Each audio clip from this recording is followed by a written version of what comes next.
myself. Oh. So Comedy RX comes from the fact that when I was in chemo, I would watch comedy to cheer me up. And then other patients would say, like, what are you laughing at, man? Getting chemo. And I'm like, well, it's this comedy. You should watch it, cheer you up. And what kind of comedy you like? And then I would prescribe a comedian. And then that's how we came about with Comedy RX. And then we have Comedians in Cars Driving Cancer Patients. That video is going to launch soon. We're going to shoot that one, right, Vince? Soon? Yeah, we're still working on the title, right? Yeah. You hate the title? It's too Comedians long. in Cars It's Driving too Cancer Patients. It's way too long. Okay, Paho. Okay. We're going to drive awareness to cancer patients who actually have a hard time getting to their appointments. Simone Denny's here. Simone, do you talk about your cancer? Yeah, I'm a cancer survivor, colon cancer. Had a girl. Yeah, actually. Sorry? Had a girl. Congrats. Yeah. Thank you. Thank you. Thanks. So we'll have to have you and Comedians in Cars Sure. Driving Cancer Patients. There's a comedian, Quincy Jones from Los Angeles, who's battling cancer. Yes. Yes. And Saw he him on just did- Ellen.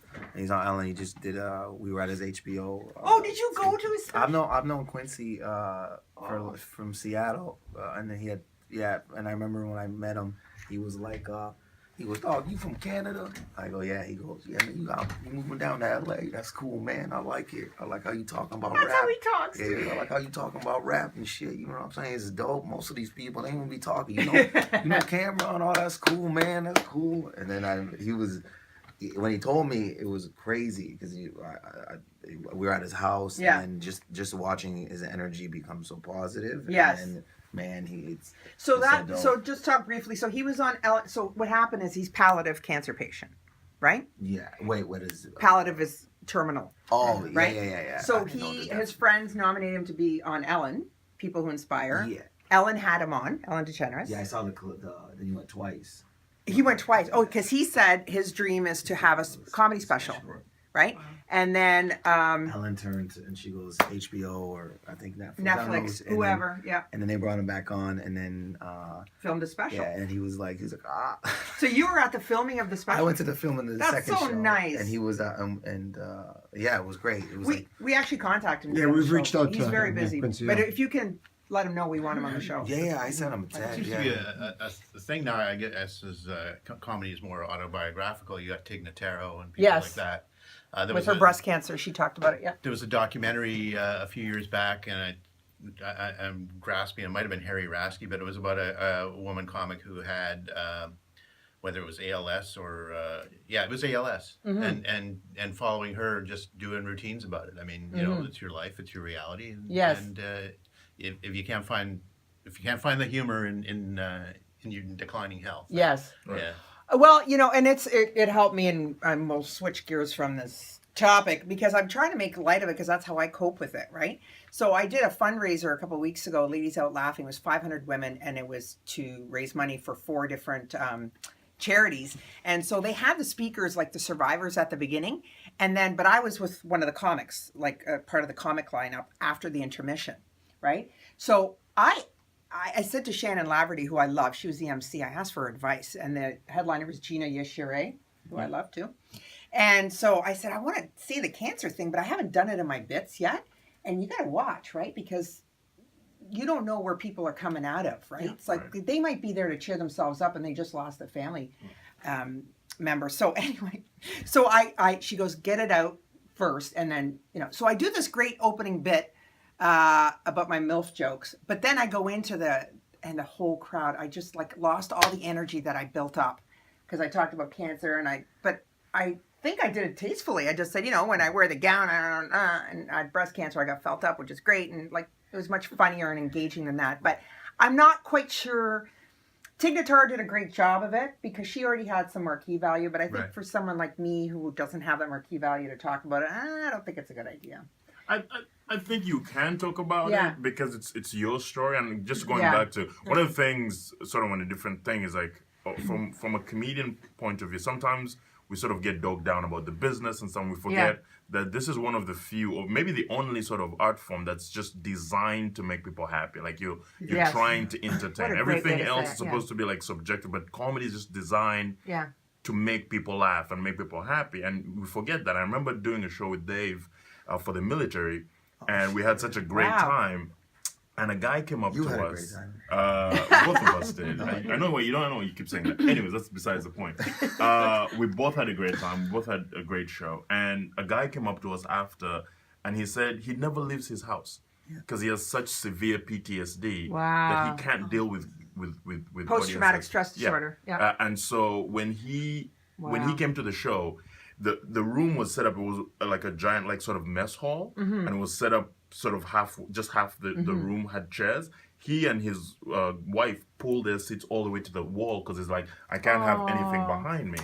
And so he was telling us, and it's like, this is the first time I've been out and I've enjoyed it. I'll actually be able to come out because I took time out to laugh and have. And so me and Dave were kind of like, oh my goodness, we have nothing to say. Like, we have no complaints after this. This is a man who's going through. He was telling us he can't go to the mall to shop for his kids. And it's like, he's going through something so severe. Yeah. And this was sort of that was his hour and a half to sort of forget, come out and laugh. And because I even made fun of him. I'm like, why are you sitting all the way back there? Blah, blah, blah. Not knowing what he was sort of But carrying. that's okay. No, but you should be able to do that. Yeah, but it wasn't like rude or anything like that. It's just weird to have this room of people and then just two people in the corner by themselves. It's sort of strange. And he explained it. It's like, I need to have the wall behind me. Like, I can't have people walking up behind me. Wow. You know, there's a tour, speaking of PTSD, there's a tour entirely of Iraq, of wounded and maimed Iraq war veterans. And they're pretty funny. I mean, and it was originally thought of as therapy for them to learn how to